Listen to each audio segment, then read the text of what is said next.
জুলুমের বিরুদ্ধে অস্ত্র ধারণ করে ৭১ বাংলাদেশ স্বাধীন করেছে।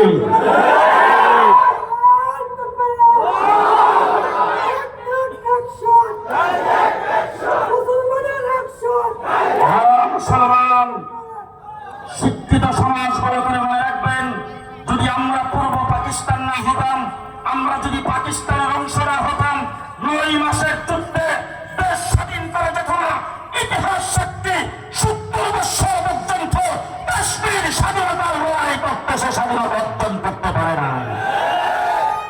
আমরা মুসলমান হওয়ার কারণে স্বাধীন, যারা দাঁড়াই দেশে এরা কয় না।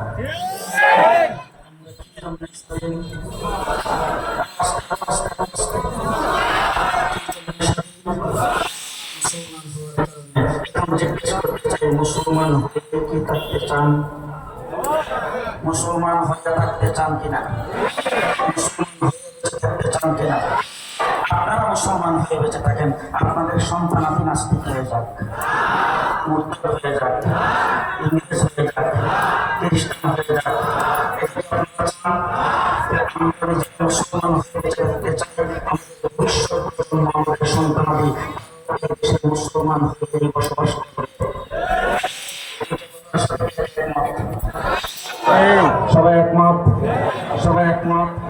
সবাই যদি একমত হয়ে থাকেন তাহলে ভালো করে শোনেন।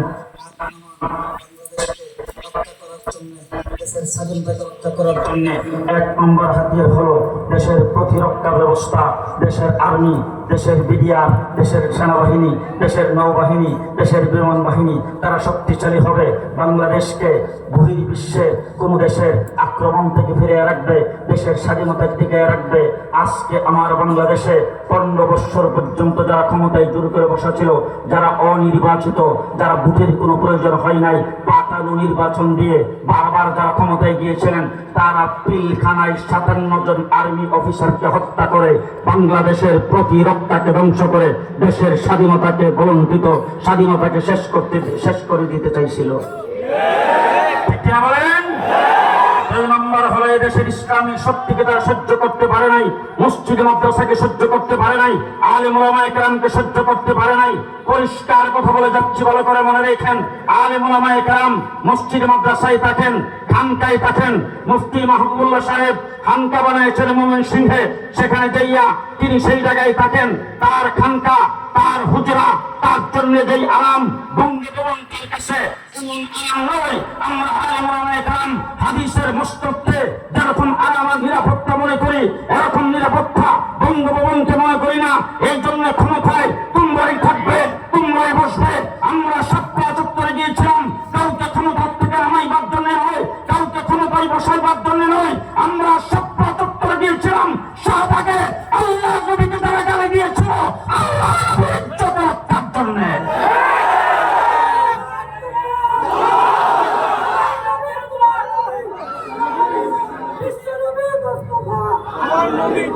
সুতরাং আজকে আপনাদের সামনে পরিষ্কার ভাষায় বলে যাচ্ছে, আমরা মুসলমান হয়ে থাকতে চাই।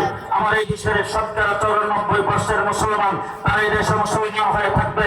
তাদের মুসলমানিত্ব থেকে যদি কেউ বিতাড়িত করতে চায়, মুসলমানিত্ব যদি কেউ কেড়ে নিতে চায়, তাদের ইমানের উপর যদি কেউ আক্রমণ করতে চায়, আমার ভবিষ্যৎ প্রজন্ম এই দেশে ইসলাম নিয়ে থাকবে, মুসলমান হয়ে থাকবে। তাদেরকে যদি স্কুল কলেজ ইউনিভার্সিটিতে উযু শিক্ষা না দেওয়া হয়, ইসলাম শিক্ষা না দেওয়া হয়, গোসল শিক্ষা না দেওয়া হয়, হালাল হারাম শিক্ষা না দেওয়া হয়, ইসলামের শিক্ষানীতি যদি দেশ চালু হয়, নাস্তিক আর মুরতাদদের শিক্ষানীতি যদি চালু হয়, সমকামিতাকে বৈধতা দিয়ে এই শিক্ষা যদি চালু হয়, নাস্তিক মুরতাদদের বৈপরীত্যে শিক্ষানীতি যদি বাংলাদেশে চালু হয়, ইসলাম থেকে আমার সন্তানের দূর হয়ে যাবে।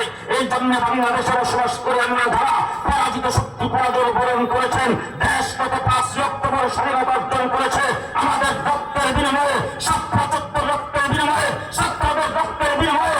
আগামী দিনে আমরা এই দেশে ইসলাম নিয়ে বেঁচে রাখতে চাই। অন্তর্বর্তীকালীন সরকার হোক, নির্বাচিত সরকার আসুক, ইসলামের বিরুদ্ধে সামান্য একটু সত্য তথ্যে কাউকে দেওয়া হবে না, হবে না। প্রস্তুত আল্লাহ কবুল করুন।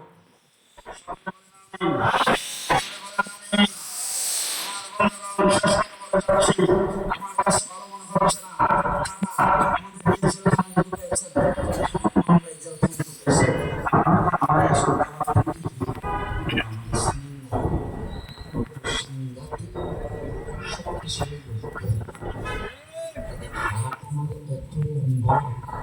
ঢাকায় বসে থেকে চট্টগ্রাম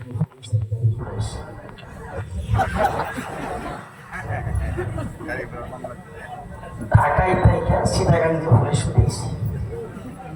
সাংঘাতিক শক্তিশালী, কিন্তু সামনের থেকে দাওয়াত দিতে চিন্তা করে দিয়ে বুঝলেন।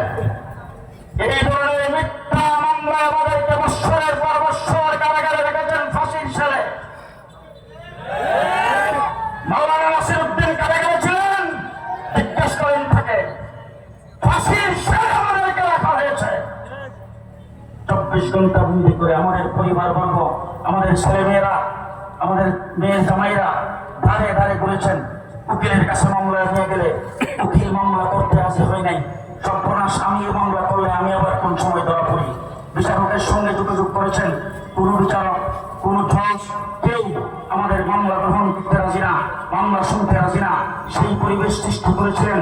ভিন্ন মত কেউ যদি পোষণ করে তাকে গায়েব করে দেওয়া, তাকে গ্রেফতার করে নিয়ে যাওয়া, তার বিরুদ্ধে মামলা দিয়ে তাকে জর্জরিত করে জেলখানার ভিতরে ফেলায় রাখা, এটা ছিল 15 বৎসর যারা ক্ষমতা ছিলেন সেই আওয়ামী দুঃশাসনের ইতিহাস। আজকে তারা পরাজয় বরণ করেছেন।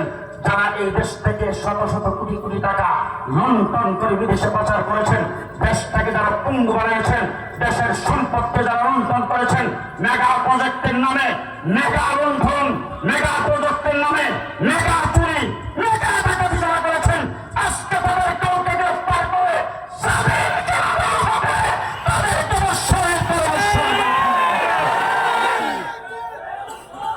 অত্যন্ত দুঃখের সাথে বলতে চাই, জেলখানার ভিতরে আমি অ্যারেস্ট হয়েছিলাম।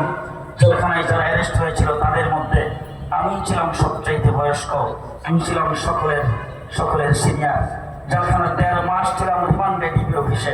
1.5 মাস পরে আমাকে যখন কেরানীগঞ্জ কারাগারে চালান করা হলো, আমি রাত্রের বেলা সন্ধ্যার পরে সেখানে গেলাম।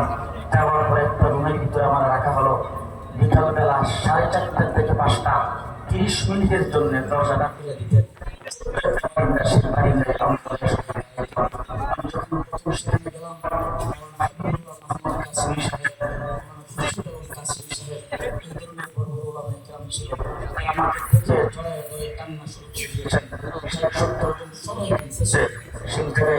বলেছিলাম সবাই চুপ করে নির্যাতন ভোগ করতেছেন। আমি আপনার উপর ভরসা করে একদিন এমন আসবে বাংলাদেশে, নাতি লজ্জায় পড়বে না আমার দাদা আওয়ামী লীগ করবে। সৃষ্টি করেছে কিনা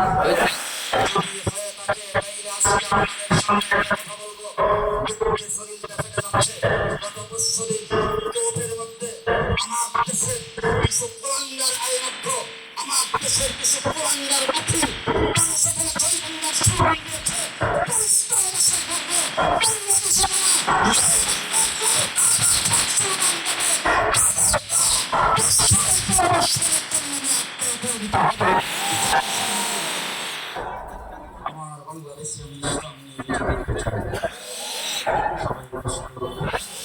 সবাই সম্মত,